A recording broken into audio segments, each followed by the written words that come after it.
O Grêmio conquista um ponto diante do São Paulo, mas acho que não tem como não falar sobre a arbitragem na partida de hoje. Queria que você falasse sobre o ponto de vista seu e da comissão técnica a respeito do lance no PP no primeiro tempo e também do Jeromel no segundo tempo, onde teria tido ali um pênalti em favor do Grêmio, e também sobre a entrada do Daniel Alves no Luiz Fernando, que tirou o Luiz Fernando nos minutos seguintes ali da partida. Queria que você analisasse aí a arbitragem nesse empate sem gols no estádio do Morumbi. Jéssica Maldonado, da Grêmio Rádio Umbro.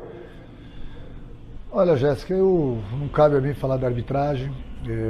A gente está aqui com o vice-presidente, o Paulo, ele que vai se manifestar sobre a arbitragem. Eu tenho que falar da minha equipe, falar da grande atuação que o Grêmio teve hoje diante de um poderoso São Paulo aqui no Morumbi. Eu preparei uma estratégia que deu certo. A gente se perdeu um pouquinho só nos 10, 15 primeiros minutos, depois o Grêmio tomou conta do jogo, teve as melhores situações de gols. O Grêmio hoje poderia sair daqui tranquilamente com uma vitória. Então você me desculpa, mas eu não gosto de falar de arbitragem. Eu tenho que falar da parte tática da minha equipe, da entrega. Taticamente o time do Grêmio hoje foi muito bem, praticamente não dando chances à equipe do São Paulo. Dominamos praticamente aí 90% da partida. Então eu sou pago para treinar a equipe e mandar meus jogadores a campo, sempre em busca da vitória, como aconteceu hoje. Não aconteceu a vitória, mas eu fiquei satisfeito pelo desempenho da minha equipe. Bom, Renato, eu quero que você fale, evidentemente, sobre o jogo, sobre o resultado de 0-0 e a atuação do Grêmio, que foi boa, né? Inclusive criando mais oportunidades, chegando mais vezes à frente, mas não vou poder não perguntar para ti sobre a arbitragem. O Rafael Trace, né? Eu lembro que você, no Clássico Grenal, disse que a arbitragem brasileira estava de parabéns, que por vezes ela era pouco elogiada, mas de um tempo para cá, mudou esse teu conceito em função até do que vem acontecendo nos últimos jogos do Grêmio? André Silva, da Gaúcha. Olha, André, não mudou não. Eu sempre tratei o trio de arbitragem com o quarto árbitro também, sempre com a maior educação. Você pode ver que eu não tenho cartão amarelo, porque eu sempre me dirigi a eles, eu sempre converso numa boa com eles. Eu não gosto de falar de arbitragem, já falei, o nosso vice-presidente está aqui para falar. A minha única bronca da arbitragem, eu sempre falo para vocês, por conta do VAR, do árbitro do jogo não ir ver o VAR. Essa é a minha única bronca. Eu continuo falando assim que nós temos grandes árbitros, nós temos bons árbitros no Brasil. Volto a repetir, na pandemia eu vi o que estava acontecendo lá na Europa. Então, no momento que um árbitro tem um erro dentro do jogo, a gente não pode condenar todos eles. Mas eu continuo elogiando a arbitragem, sim. Volto a falar, quem vai falar da arbitragem é o nosso vice-presidente. Não adianta, o ano passado falei, antes do campeonato falei, durante o campeonato estou falando, a minha única bronca é o árbitro do vídeo, ele é autoridade máxima. Então ele tem que ir no VAR, para ele decidir. Não importa se ele vai ter a mesma opinião do árbitro do VAR ou não. Ele tem que checar os lances dentro da área e os lances de expulsões. Só isso, mais nada. Eu não vou ficar aqui criticando a arbitragem, não cabe a mim, eu já falei. Eu tenho que preparar minha equipe como eu tenho preparado e jogar do jeito que a minha equipe joga em qualquer lugar em busca da vitória, como aconteceu hoje. Não veio, paciência, vou continuar trabalhando para buscar as vitórias.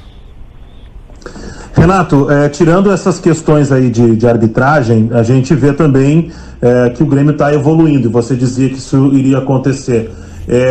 Momento certo, te dá uma mais segurança para seguir. Como é que tu avalia essa questão de, principalmente, a segurança dos jogadores em campo para esse jogo de hoje contra o São Paulo? É o Rafael Pfeiffer, da Rádio Bahia. Olha, Rafael, o Grêmio vem crescendo a cada partida. Eu sempre falei para vocês que uma coisa é você jogar 107 outros jogadores. Não que eu não confie no meu grupo, pelo contrário, eu sou acho um treinador que mais elogia o meu grupo, continuo elogiando, mas o entrosamento é diferente. Então eu sempre falei para vocês e repito, o grupo do Grêmio é muito bom, o grupo do Grêmio é muito forte. No momento que está todo mundo voltando, está todo mundo à disposição, eu vou ter mais opções. E aí o Grêmio fica muito forte. Então eu tenho certeza, por isso que lá atrás eu falei que o Grêmio ia começar a subir na tabela, justamente por isso. Eu tenho um grupo maravilhoso, confio totalmente nos jogadores. E eles vêm provando isso a cada jogo. Hoje foi mais uma exibição muito boa do Grêmio, contra um São Paulo no Morumbi, que é sempre muito difícil de jogar aqui. O Grêmio praticamente dominou 90% das ações da partida. O Grêmio teve muito bem taticamente, tirando os 10 primeiros minutos. Então a gente preparou uma estratégia que ela deu certo. Só nos vencemos o jogo hoje, talvez por um pouquinho mais de de tranquilidade na hora do último passe, na hora de finalizar. Mas nem por isso eu não vou dar os parabéns para a minha equipe, para o meu grupo. Fiquei muito satisfeito e fico muito mais satisfeito ainda porque aquilo que eu falei para vocês, no momento certo o Grêmio cresce nas competições e o Grêmio está crescendo num momento muito bom da competição e isso traz uma confiança muito grande para todo mundo. Renato, eu sei que é um tema chato por vezes e que você já citou, mas a arbitragem hoje do Morumbi repercutiu muito entre todos os membros aí da crônica esportiva.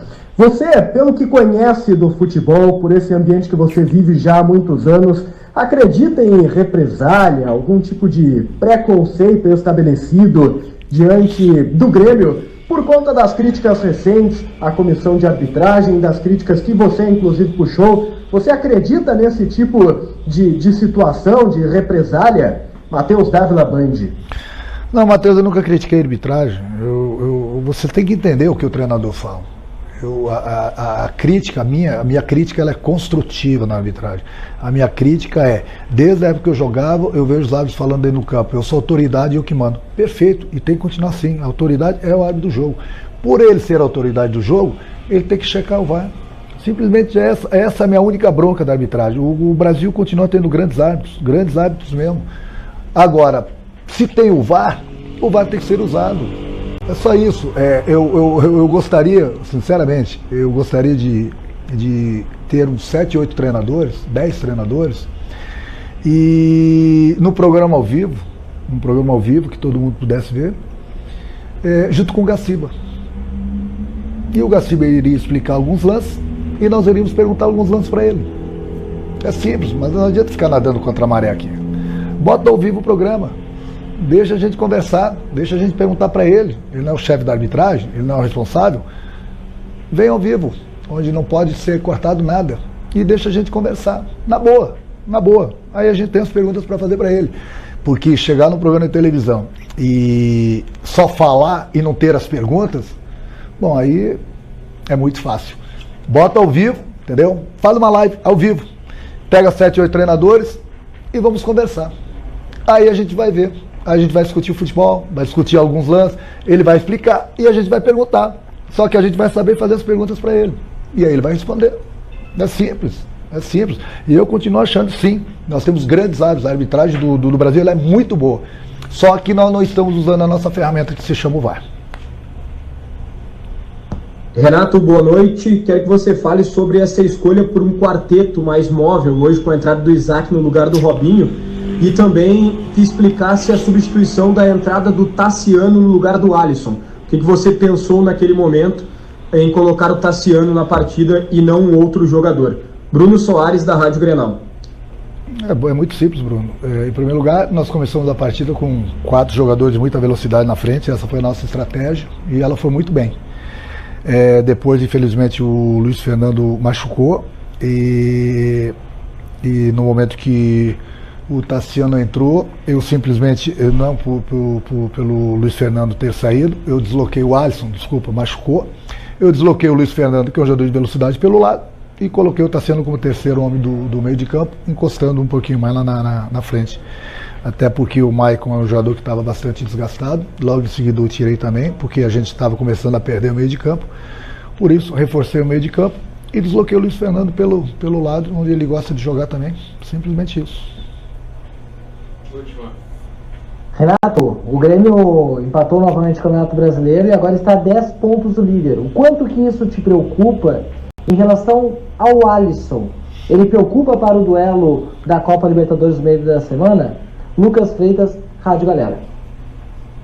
Olha, Lucas, todo jogador quando ele sai machucado, a gente tem que esperar 24 horas, tem a revisão médica. Amanhã é folga para os jogadores, ele deve tratar, e segunda-feira a gente faz a revisão médica. Qualquer tipo de lesão tem que passar pelos médicos, fisioterapia. Vamos aguardar. Ele já havia machucado no primeiro tempo, ele tentou voltar no segundo tempo, é um jogador que se entrega bastante, mas infelizmente ele não conseguiu aguentar a dor. Então vamos reavaliá-lo em 24 horas para saber se ele tem condições de jogar na próxima quinta-feira ou não, mas o importante é que está todo mundo saindo do departamento médico E quanto aos 10 pontos do líder do campeonato, eu não vou cansar de falar para vocês. O Campeonato Brasileiro ele não acaba com 19 rodadas. O Campeonato Brasileiro tem 38 rodadas. E o Grêmio vem crescendo. O Grêmio está a 10 pontos aí, pelo que vocês me falaram atrás. Tem um jogo a menos. E não acabou o primeiro turno ainda. E os meus jogadores todos estão sendo do departamento médico. E o meu grupo é muito bom. E o meu grupo é muito forte. Lá na frente a gente conversa. Paulo Luz será o próximo. Boa noite a todos. Coletiva. Uma boa noite, muito obrigado.